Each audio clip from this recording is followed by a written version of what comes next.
जय हिंद दोस्तों, 8वें वेतन आयोग को लेकर बहुत सारी असमंजस की स्थिति आज आपके सामने क्लियर करना चाहता हूं कि अगली बैठक 23 अप्रैल यानी आज आप समझ सकते हो, आज से आप लगभग 6 या 7 दिन होने वाली है। और पिछली बैठक हुई थी लगभग आपकी 10 फरवरी 2025 को घोषणा के बाद। किसके साथ? ज्वाइंट कंसल्टिंग मशीनरी यानी शिव गोपाल मिश्रा और उनकी टीम के साथ, जो कि केंद्रीय कर्मचारियों की सभी मांगों को रिप्रेजेंटेड करते हैं। उन्होंने सामने रखा था कि 7वें वेतन आयोग की अनोमलीज हैं, पहले इसको दुरुस्त करिए और आगे आपने 8वें वेतन आयोग में टर्म्स ऑफ रेफरेंस में ये चीजें शामिल करिए। और टर्म्स ऑफ रेफरेंस आपकी वो एक आधार होगा, एक बेसलाइन होगी, इसको फाइनल हो जाएगा तो आप जो आयोग बनेगा उसको पकड़ा दोगे और वो अपना सर्वे करेगा। सर्वे करने से पहले उन्होंने हर एक डिपार्टमेंट से एक कंसोलिडेटेड डिमांड मांगी है, जैसा कि हमने बताया कि आर्मी से मांगा है, नेवी से अलग, एयरफोर्स से अलग, रेलवे से अलग। सारी चीजों को अलग अलग तरीके से एनालिसिस किया जाएगा और फिर वेतन आयोग अपना काम करेगा। जैसे कि आपके सामने मैं बोर्ड पे आज सारी चीजें आपके साथ कवर करूंगा, सारी चीजें करूंगा। इससे पहले आप 24 मार्च 2025 का लेटर देख सकते हो, जिसमें Shiv Gopal Mishra secretary staff side के लिए लिखा गया। कहां? Ministry of personnel PG and pension, department of personnel training से लिखा गया था क्या कि 63rd meeting of the standing committee national counselling JCM to be held on 23 April 2025 Wednesday under the chairpersonship of secretary at 1100 AM। उन्होंने सीधा सीधा कहा है कि आपके लिए आई एम ए डायरेक्ट से that 63rd meeting standing committee time इतना, डेट ये, और under the chairmanship of secretary civil service अफसर इंस्टीट्यूट केजी मार्ग में है। और इसके लिए फिर खबर आती है कि 8वां वेतन आयोग सरकारी कर्मचारियों को 23 अप्रैल को केंद्र सरकार दे सकती है। बड़ा तोहफा हो सकती है, बड़ी घोषणाएं। किन किन चीजों पर चर्चा होगी, क्या टर्म्स ऑफ रेफरेंस पर चर्चा होने के बाद सभी बिंदुओं पर काम हो जाएगा और उसके बाद आयोग की घोषणा होगी। और आगे इसमें यह भी क्लियर होगा कि 1 जनवरी 2016 से पहले रिटायर्ड हुए थे उन्हें या 1 जनवरी 2026 से क्या कोई भेदभाव होगा। तमाम चीजों को लेकर आपने अमर उजाला की खबर को देखा। आइए अब इन सब चीजों का जो क्या निचोड़ निकलता है, क्या चीजें हुई हैं, हम आराम से बोर्ड पर समझते हैं। मीटिंग का हवाला दिया, 10 फरवरी 2025 को मीटिंग होती है और अगली मीटिंग है 23 अप्रैल 2025 को। पिछली मीटिंग में क्या क्या हुआ और क्या क्या चीजें रखी गई और आगे क्या क्या हो सकता है। सबसे पहले उन्होंने कहा है कि हमें 7वें 7 CPC की कुछ अनोमलीज हैं, उनके ऊपर आपको काम करना होगा। और उन्होंने सबसे पहले 5% पेंशन बढ़ोतरी का मुद्दा हो, कम्यूटेशन रिकवरी का मुद्दा हो, ओल्ड पेंशन का मुद्दा हो और हेल्थ और तमाम और छोटे छोटे इशू के बारे में उन्होंने अपनी बात रखी थी। अब 5% पेंशन बढ़ोतरी समझ चुके होंगे आप कि 65 साल के बाद 5%, 70 के बाद 10 और 75 के बाद 15, 80 के बाद 20 जो कि अभी मिल रही है। इसको उन्होंने कहा है कि 20% का फायदा पहले दीजिए, क्योंकि 80 के बाद तो मैक्सिमम लोग भगवान के पास चले जाते हैं।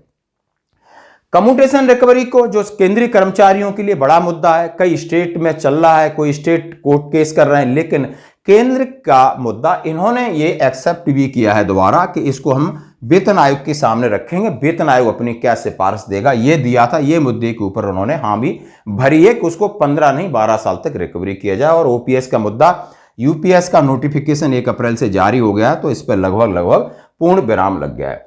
अब होता है 8वां वेतन आयोग में क्या चाहिए, इतनी चीजें उन्होंने रखी थी। अब इन सब चीजों का फाइनल मीटिंग 23 अप्रैल में डिसाइडेड होगा।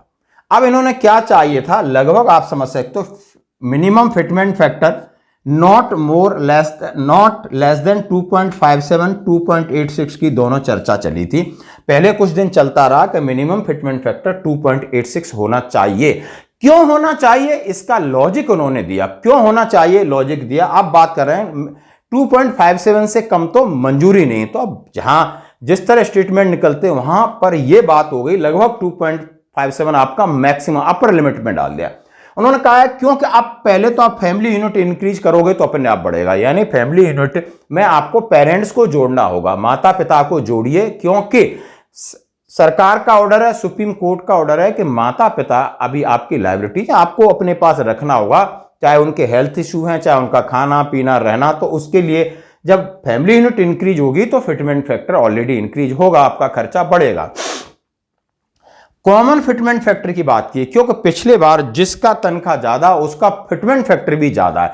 जितने पे कमीशन है उसमें इंतहा हो गई है कि एक पे लेवल 1, 2, 3 के लिए आप 2.57 फिर 2.68 2.82 तक जा रहा है, और जो जिसका तनख्वाह ज्यादा वो डबल, यानी जो रेशियो कल जो आपका इंक्रीज है वो बहुत ज्यादा हो रहा है, तिगुना चौगुना हो रहा है। ऐसा नहीं होना चाहिए, कॉमन फिटमेंट फैक्टर की जरूरत है। डीए मर्ज की बात की कि आपने एक रिलीफ देना है, क्योंकि पे कमीशन 1 जनवरी 2026 से, लेकिन इसकी क्या पता इंप्लीमेंट जाकर के 2028 में करोगे या कब करोगे।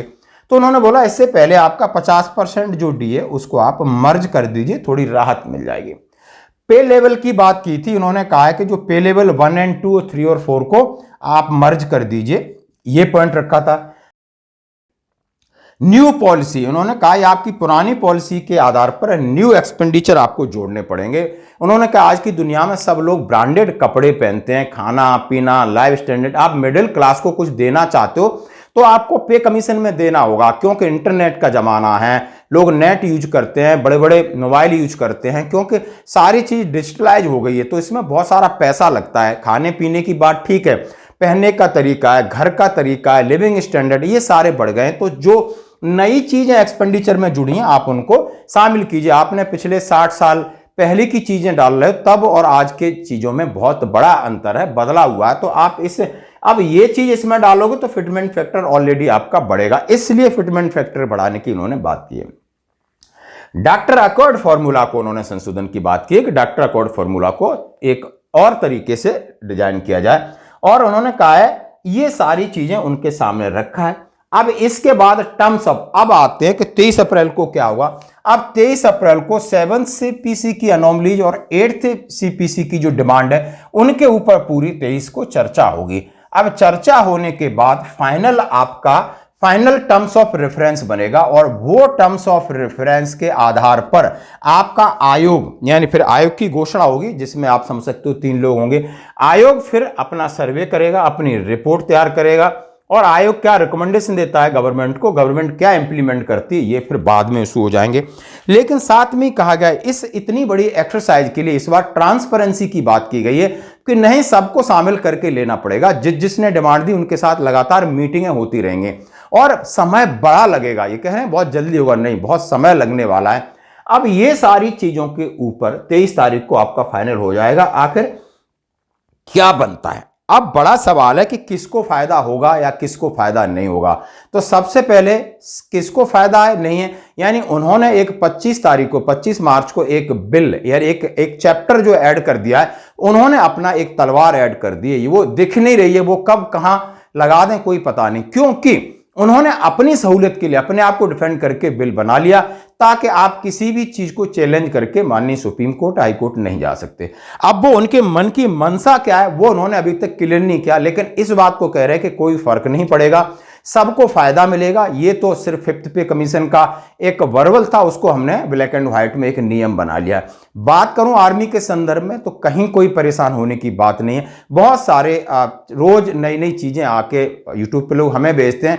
बिल्कुल आप कॉन्फिडेंट रहिए, बिल्कुल कॉन्फिडेंट रहिए। 24 घंटे की नौकरी है, कोई 8 घंटे की तफरी नहीं है, जाके 5 तंबाकू खा के नहीं आ रहे हैं, समझ रहे हो ना। हम खाना नहीं खा सकते, और यहां इनके और हमारे बीच में कंपैरिजन की कोई मतलब ही नहीं है। हमारे चीफ ऑफ आर्मी स्टाफ ने बोल दिया था कि यहां आपको सोचना होगा फौज के बारे में। 8वें वेतन आयोग के सवाल पे बोला 24 घंटे की नौकरी है और सब कुछ पूरा जिंदगी दांव पर लगी रहती है। पैसा बहुत छोटी चीज है, बट सरकार को यह चीज ध्यान में रखना होगा कि बाकी की सर्विस है और हमारी सर्विस एक अलग सेवा है, और जो कि वॉलंटियर होते हैं यहां पर, तो उनके लिए सरकार का काम है उनको और उनकी फैमिली के बारे में सोचना।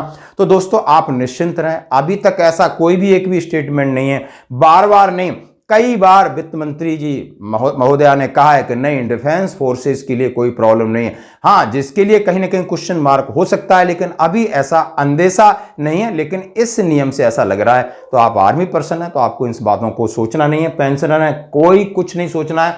आपको 2026 से 8वां वेतन आयोग मिलेगा, चाहे आप प्रीमेचर आए हैं, चाहे आप कलर सर्विस आए हैं, किसी भी प्रकार की पेंशन ले रहे हो रिवीजन होगी और अगला रिवीजन आपको 1 रैंक 1 पेंशन 1 जुलाई 2029 को होगा। छोटी मोटी कमी है तो वहां ये पूरी हो जाएगी। तो दोस्तों ये थी अपडेट। अब 23 अप्रैल को मीटिंग में क्या निकल के आएगा वो बाद में बता